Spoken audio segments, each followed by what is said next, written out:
ఇంకా నేను మొన్న మిరపకాయలు ఎండేసిన అని చెప్పిన కదా, మా షాప్ దగ్గర అయితే ఇక మిరపకాయలు అమ్ముతాం కదా.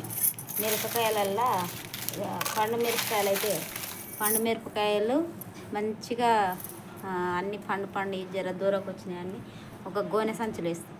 గోనె సంచులు వేసినాక మంచిగా ఇట్లా రెడ్ కలర్ వచ్చినాక ఇక ఎండేస్తాం.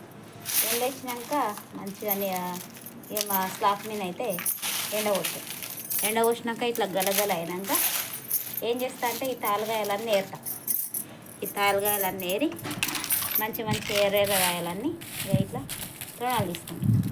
మంచిగా ఎండ పోసుకొని ఈ తొడవలు తీసుకొని సంచిలోకి ఎత్తి పెట్టుకొని కారం పొడి అయితే రెడీ చేసుకుంటాం. మీరైతే వేసుకుంటారు.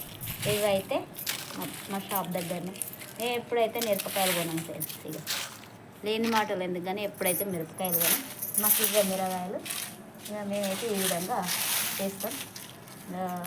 ఆదా మాకు పోపులకు కానీ దేనికి కానీ ఇవే పోపులకు కావాలంటే ఒక వేసవిక ఇప్పుడే చేస్తాం, ఎప్పటికి వేయం. వర్షాకాలంలో వర్షాలు వచ్చి ఎండవు అని పడేస్తాం.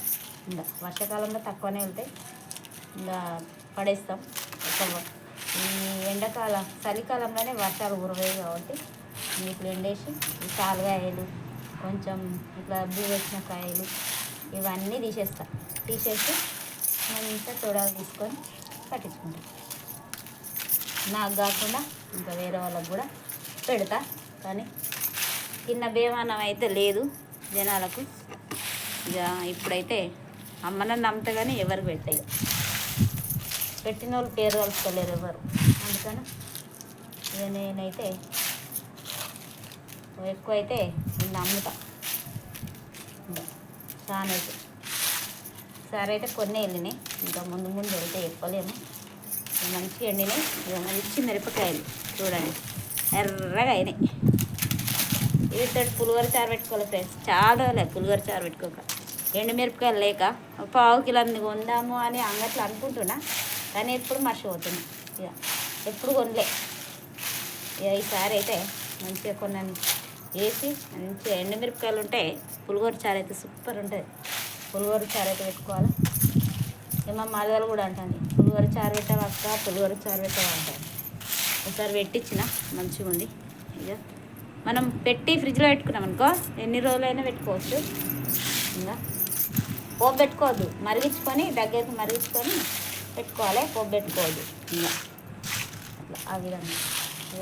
ఇక ఈసారి చింతపండు లేదు ఫ్రెండ్స్. మాకైతే చింత చెట్టు అంత పురుగు వచ్చింది. చింతకాయ అయితే లేదు. ఈసారి చింతకాయ కొనుక్కోవాలి అన్నీ కొనుక్కోవాలి. ఇక ఈసారి అయితే చింతకాయ అంత పురుగు పట్టింది. ఎప్పుడైనా మా చింతకాయనే పోయినసారి కాయకపోతే ఇక అటు పోయినసారి చింతకాయనే ఈసారి దాకా వచ్చింది. ఇంకా గిత్త ఉన్నది అది ఇక అయిపోతుంది. ఈసారి ఎట్లనా ఇక కొనాలి. నేను అమ్మేదాన్ని కొనాలంటే బాధ అనిపిస్తుంది. ఇక మీరు కూడా అట్లే కదా, ఉన్నోళ్ళకి కొనుక్కోవాలంటే బాధ ఉంటుందా కదా చెప్పండి ఫ్రెండ్స్. ఇక కొనుక్కోవాలనుకున్న వాళ్ళకి తప్పదు. ఇక మనం ఉండి కొంటున్నాం అంటే బాధ అవుతుంది. అంతేనాక చెప్పండి ఫ్రెండ్స్. నా మిరపకాయలు అయితే ఇప్పుడు తెల్ల అన్నీ తీసేసి ఎర్రని దగ్గర వేసి మంచిగా 2 రోజులు గలగల అయినాక మంచిగా సంచులో చెప్తా. ఇప్పుడైతే తాలుగాయలు వేస్తున్నా. తాలుగాయలు అన్నీ ఏరి కొంచెం దగ్గర కుప్పేసి ఇక మంచిగా ఎండినాక సంచులోకి ఎత్తి కొన్ని నేర్చుకోవాలి తోడలు తీయాలి. ఇక ఓకేనా. ఇప్పుడు తీసి ఎండేసినాకో అలా గింజలన్నీ రాలిపోతాయి. ఓకేనా. బాయ్. మరి మీరు ఎట్లా వేసుకుంటారో కామెంట్ బాక్స్లో కామెంట్ చేయండి.